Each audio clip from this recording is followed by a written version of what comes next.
어제 재밌는 기사가 나왔습니다. 오마이뉴스에서요. 견 속으로 민주당 떠미는 조중동 의도가 의심스럽다. 제가 처음에 이거 좀 잘못 읽은 줄 알았습니다. 오마이뉴스면 대표적인 친문 좌파 매체인데 조중동이 문정권을 견 속으로 떠밀고 있다. 자, 그래서 무슨 내용인가 보니까 견 관련 기사를 쓴다고 나 같으면 안 써. 어차피 견은 안 될 테니. 이 글을 쓴 기자가 2018년 3월에 문정권이 정권 초에 국민 지방 분권 견이 발표했지만은 그때 선배 기자라는 사람이 그건 안 될 일이니 쓸 필요도 없다. 그래서 결국은 안 됐다는 거예요. 그런데 2020년 4월 30일 2년이 지났는데 조중동이 약속이라도 한 듯 어제 제가 어제도 그 두 번째 생방송에서 개헌을 쭉 지금 이야기를 했잖아요. 그래서 지금 개헌 문제를 실었습니다. 조선은 180석 플러스 알파로 토지 공개념 개헌 밀어붙이나 하고 일면에도 좀 쓰고 이익공유제 토지경 공개념에서 그리고 3면입니까? 거기에도 크게 한 면 전체를 개헌을 썼고 중앙일보는 이해찬 함구령에도 끊이지 않는 190석 범여권의 개헌 의지 그리고 동아는 김순덕 칼럼에서 우리 인의를 위한 대통령 중임제 개헌. 자, 이 부분을 갖다가 지금 쭉 보도를 했어요. 특히 조선은 오마이뉴스가 인터뷰한 청와대 비서관 출신 이용선 당선자 말을 인용해가지고 오마이뉴스가 보도한 걸 인용해서 썼어요. 그래서 어제 전화를 했답니다. 이용선이한테. 신문 봤나? 아이고 일파만파다. 방금도 보수 종편에서 개헌 내용으로 인터뷰하자고 요청이 들어왔다. 오마이뉴스 인터뷰 내용을 보면 알겠지만 격차 해소와 균형 발전 차원에서 토지 공개념 개헌의 필요성을 말한 거였지 지금 당장 개헌하자 소리도 아니었는데 보수 언론에서 자꾸 방향을 몰아가고 있다. 조중동이 일제히 비슷한 반응을 보인 이유가 뭐라고 생각하냐? 사실 좀 뜬금없다. 프레임을 짜는 것 같다. 지금 코로나 상황에서 쟁점이 없는데 쟁점을 만들려고 그러나 개헌은 어떤 이슈든 다 빨아들이는 거다. 민주당에서도 개헌에 관한 논의가 전혀 없다. 당 차원에서도 아니라 그랬고 이해찬이 지난 20일 언론에서 개헌이나 윤석열 거치 이야기가 나오는데 이런 거는 이야기하지 말라고 했다. 이렇게 이제 말을 했습니다.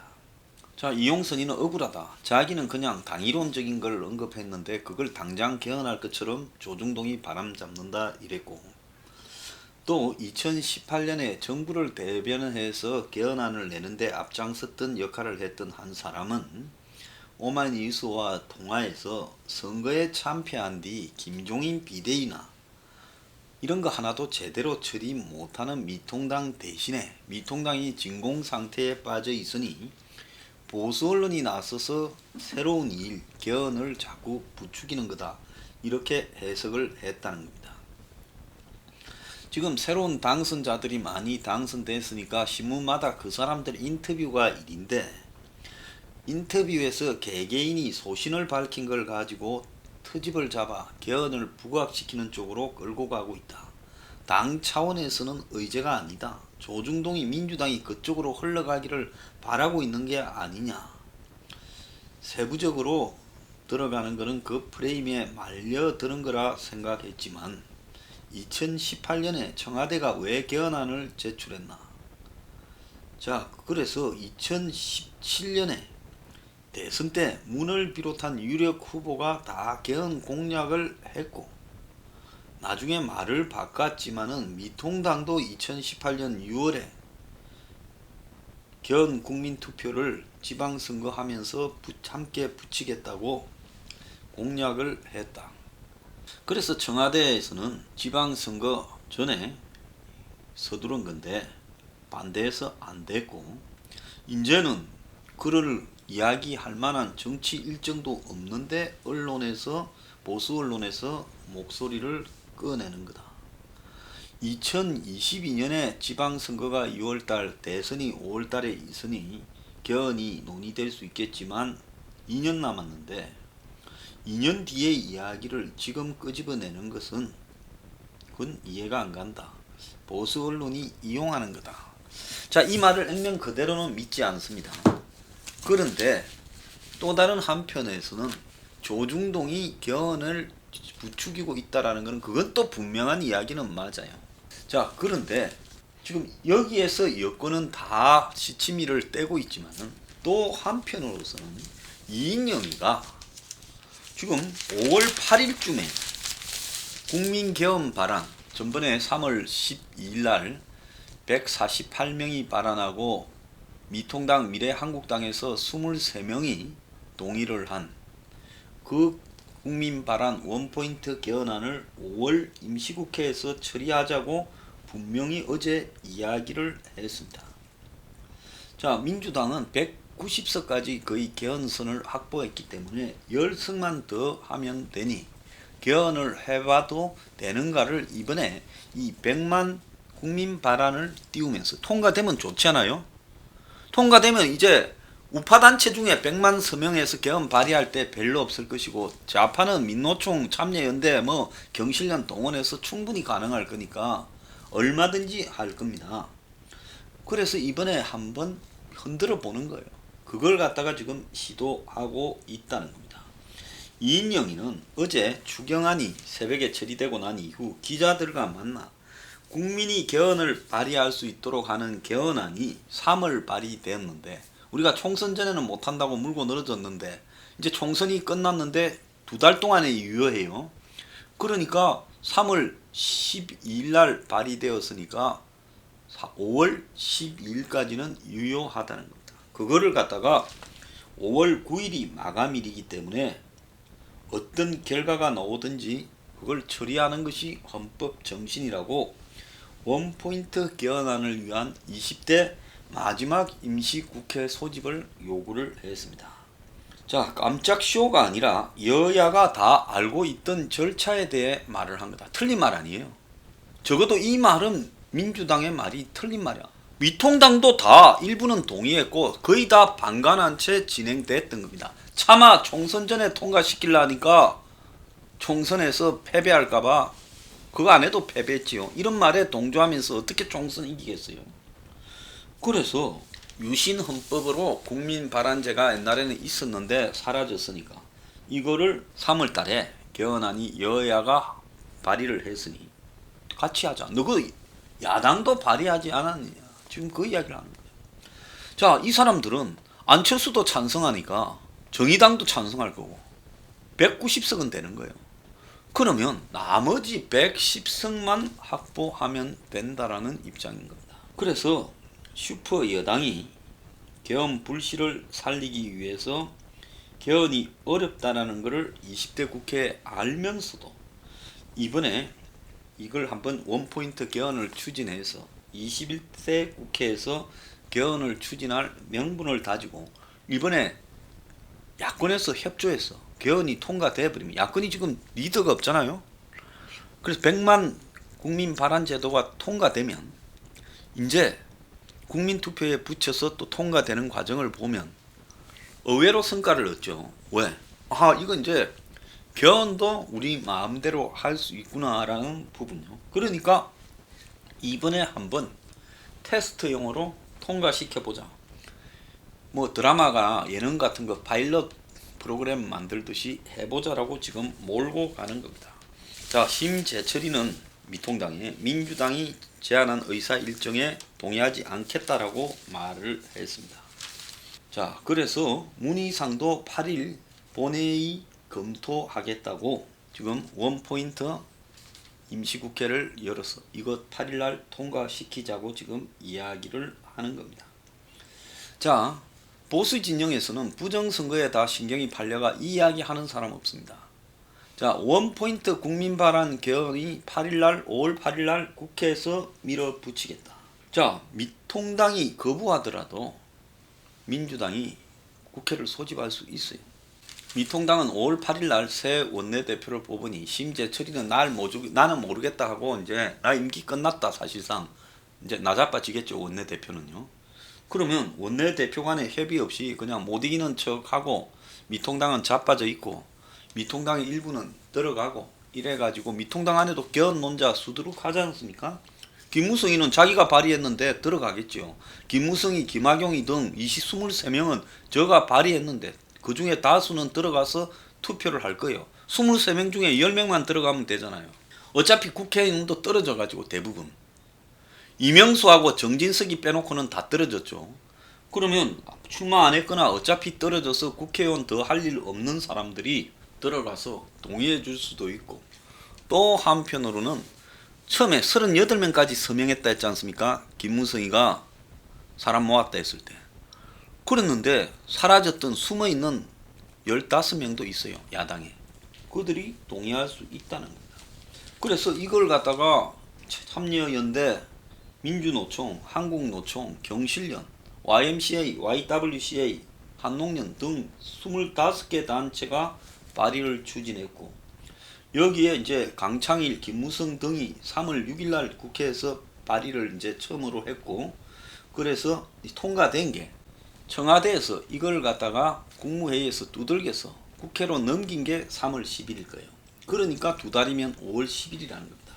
그래서 5월 10일 날 전에 이게 통과돼야 된다는 겁니다. 그래서 5월 8일 날 지금 이걸 한번 쓰자라는 이야기고, 그래서 원포인트 개헌안이 통과에 실패하더라도 이게 이제 한번 거론되고 나면 그 이후에 개헌이 지금 계속 논의될 수 있는 구조를 지금 만들어주는 겁니다. 만약에 이 안이 통과되면 이제 특정 정파가 원하는 개헌을 자기들이 컨트롤 가능한 단체를 시켜서 국민 발안이라고 해서 개헌안을 상정하면 국회에서 투표하고 또 국민 투표까지 국회 통과되면 가야 되는 일이 벌어졌다는 겁니다. 지금 대한민국의 동원력으로 봤을 때 민노총 외에 이거 할 데 없어요. 그래서 토지 공개념이나 이익공유제도 이들이 얼마든지 민노총이 참여연대가 그걸 100만 명 서명이라면서 낼 수 있죠.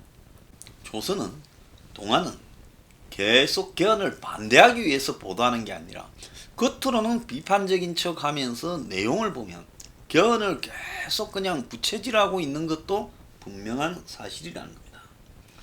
그래서 야당의 협조가 어쨌든 필요하니 이해찬이 하지 마라 한 거는 진심이 아니라 야당의 협조를 끌어내기 위해 뜸을 들이는 거다. 민주당의 한 중진은 여권 핵심부 즉 문재인의 의중을 잘하는 인사가 개헌에 대해 적극적인 목소리를 내달라고 주문하더라. 그리고 정세균도 지난 27일 언론 인터뷰에서 지난 자기가 1월 달에 취임할 때 마찬가지로 앞으로 1년이 개헌 골든타임이다 했고, 당 대표의 중요 후보 중에 하나인 송영길도 꼭 21대에서는 개헌하자.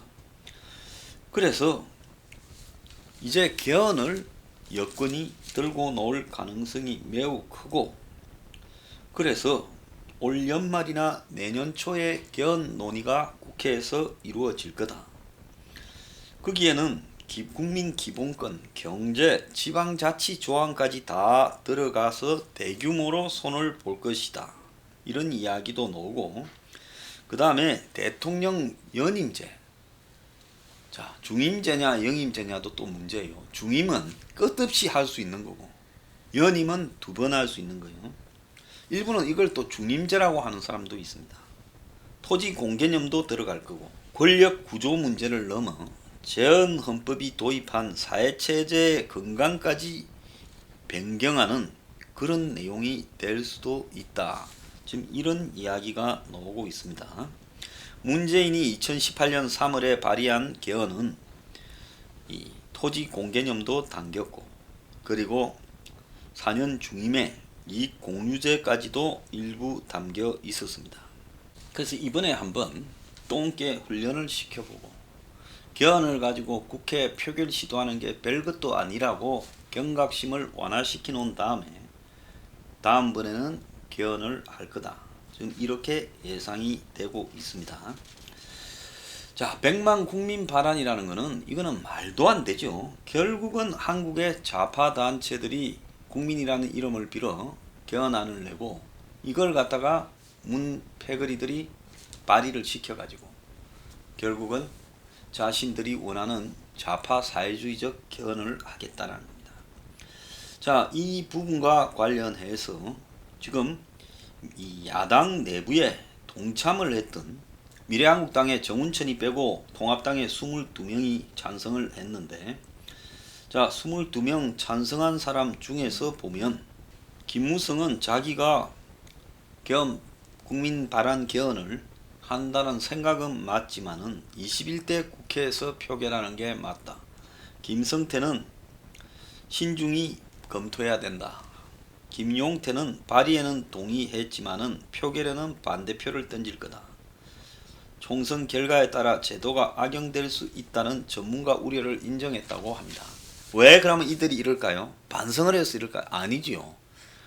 자기들이 원하는 거는 이원 집정부제인데 이거를 할 때는 이원 집정부제에 대한 문의 먹이가 대안으로 던져줘야 되죠.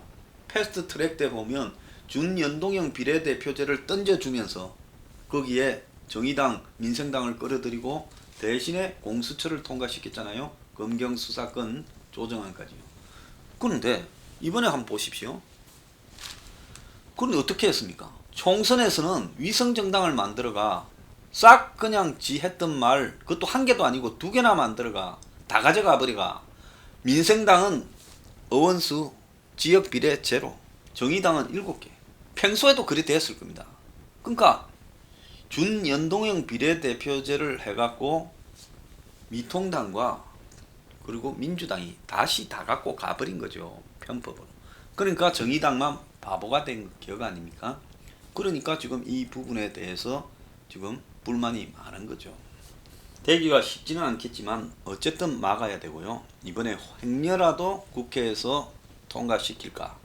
지금 알 안 하고 있는 사람도 많기 때문에 모르는 거예요.